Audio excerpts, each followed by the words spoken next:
Live in Des Moines, the panel's back now to give their final predictions on who's going to win the coveted Iowa caucuses tomorrow evening. Ted wins the Republicans. Donald comes in second, but Marco Rubio is a very close third. Interesting. Well, interesting is an understatement. Incredibly insightful, deeply correct, and I think testament to the fact that when Hugh Hewitt makes a prediction, you ought to listen. Wouldn't you agree with that, Senator Tom Cotton? Hey, Hugh, it's good to be on with you, and it's good to hear you being your normal, modest, humble self. I was going to bring up your prediction. It was pretty dead on. I brought it up. Jake Stafford seemed to lack faith in you. Maybe you should join, 538 or Michael Barone or someone for New Hampshire. I'm telling you, everyone has heard about this today 15 times. I am being slightly obnoxious. And now I'm predicting that you have an endorsement to make. Are you ready to endorse on the Republican side of this race yet? No, Hugh, not yet. As you know, I endorsed Bernie Sanders in the Democratic primary a long time ago, and I'm just pointing out that he was 58 points behind Hillary Clinton, and then a little while after that, I made the endorsement, and last night he tied her. Are you going to endorse before New Hampshire?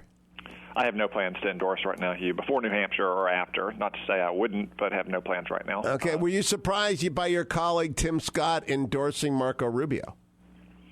No, I can't say I was surprised. Tim knows and works with Marco, and they have for a long time. Obviously, Marco has a lot of strong support in South Carolina, both on his campaign team and with Trey Gowdy. So it doesn't surprise me. And certainly, Marco is a very formidable candidate and talented public servant, and has a very strong campaign, as he demonstrated last night. Yeah, how do you read those results last night, Tom Cotton? Well, if I could step back and look at the two elections side by side, I think it's remarkable that the Republican primary increased by more than 50%. Certainly that is some of the outstanding organizational efforts by Ted Cruz and Donald Trump and Marco Rubio, but I don't think that can account for all of it. In fact, I spoke with Joni Ernst this morning in the Senate, and she said a lot of it is just spontaneous excitement and enthusiasm to replace Barack Obama with a new Republican president. So I think we'll see that again in the coming states, and I think we'll see it replicated in November as well. Now, yesterday, there's some controversy around the campaign around Donald Trump, who I think is going to win in New Hampshire. But he said that in the best in the world, armor-plated top, bottom all over, if a bomb goes off, our wounded warriors, instead of losing their legs, their arms, worse, they're okay. They go up for a little ride upward, and they come down. Trump said at a rally in Cedar Rapids. He's getting a lot of criticism for this. What do you think of that comment?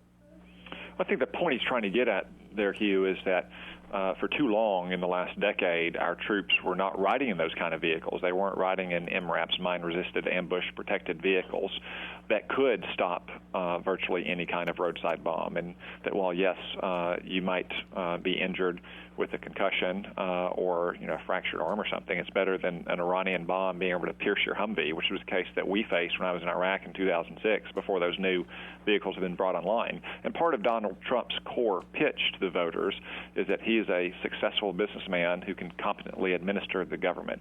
And that's a very important skill to have as a president. Now, talk to me a little bit about when you have to ask people to prepare for sacrifices. I asked Chris Christie at the start of the show whether he thought the candidates had made an adequate argument to the American people about the sacrifices they had in the next 10 years. And that goes to your brothers and sisters in uniform and casualty and money and all that stuff. Do you think they have? Chris Christie didn't think they had.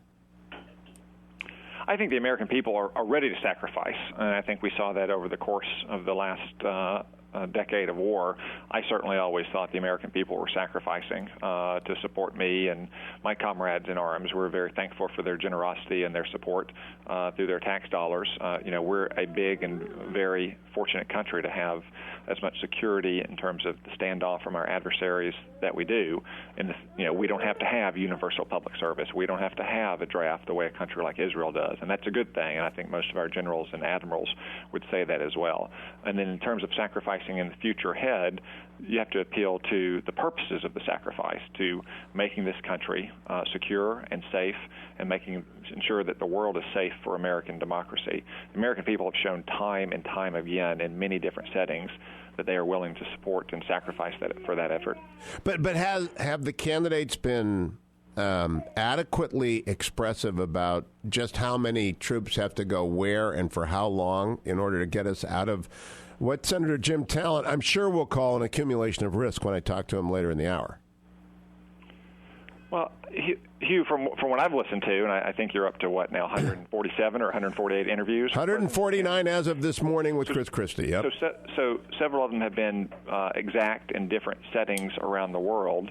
And they've shown a willingness to be exact. But we also have to recognize a point that Larry Arnn was making on your show on Friday. Many of these decisions about national security are based on circumstances, and it's a judgment of prudence. And what may be the case in January of 2016 is not the case in January of 2017. Donald Trump once said, I believe on your show, when asked if he would support the security guarantee for Taiwan, yes.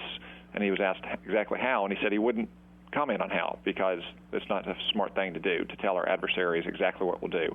I actually think that's a sound approach, to reaffirm the kind of commitments that we have to countries like Taiwan or like Jordan or like our Baltic NATO partners, without necessarily saying exactly down to the detail what we're going to do. One, you don't know what circumstances will look like in a year, and two, you don't want your enemies to know exactly what you will and will not do. That's actually his shrewdest approach. That's when he makes the most sense, is when he talks about foreign affairs, is when he says keep them guessing. Any presidential candidate or any president, when asked a question like, well, what would you do if Russia invaded Estonia's airspace, or little green men showed up in Latvia, should say simply that Estonia and Latvia are a NATO partner, and if Article 5 is invoked by them, then we will fully defend our NATO partners. All right, now I want to talk to you about, in our remaining 3 minutes, former Secretary of State Clinton's server, and the fact that 22 of the documents on there one word of them cannot be revealed. Moreover, the president sent and received email to that server, which former Secretary of Defense Gates said high probability it was compromised by the Russians on this show last week.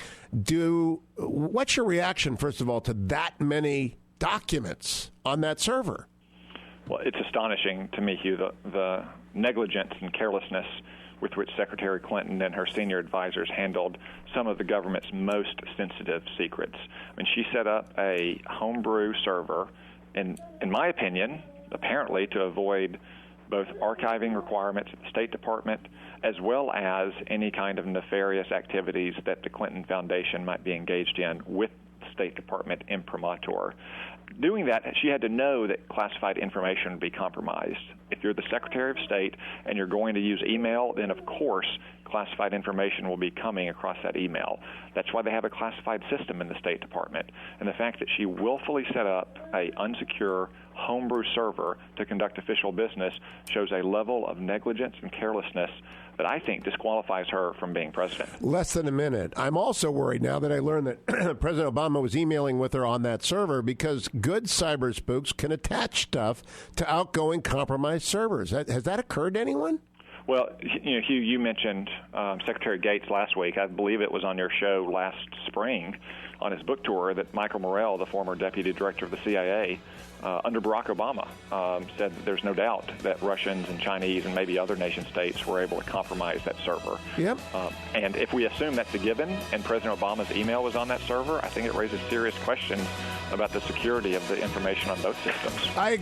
Amen. I hope you bring that up in a hearing if you're allowed to at the Intelligence Committee. Senator Tom Cotton, always a pleasure, especially when I'm really right. Stay tuned, America. It's the Hugh Hewitt Show.